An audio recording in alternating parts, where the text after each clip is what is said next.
Шодравон сарояндаи машҳури тоҷик Баҳроми Ғафурӣ 29 феврали соли 1976 дар кӯчаи Мавлонои ноҳияи Рӯдакии шаҳри Душанбе ба дунё омадааст.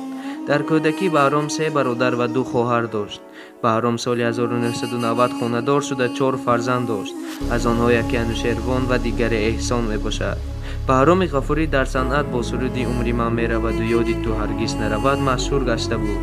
аммо суруди аввалини ӯ бошад «Парешон шуди эй дил» буд ки онро замоне дар донишгоҳи санъат мехонд, бори аввал барои мухлисон сароидааст. Баҳроми Ғафурӣ ками кам 10 сол сарояндаи машҳуртарин ба ҳисоб мерафт. аммо мутаассифона ҳофизи хушовоз субҳи 7 августи тақрибан соати 4:00 дар натиҷаи садамаи нақлиёт ҷонашро аз даст дод ва ӯро дар зодаи худ дар Мавлоно ба хок супориданд. аз Баҳроми Ғафурӣ ба мухлисон сурудҳои зиёд ва 4 фарзанд барои аҳли оилааш боқӣ мондаанд.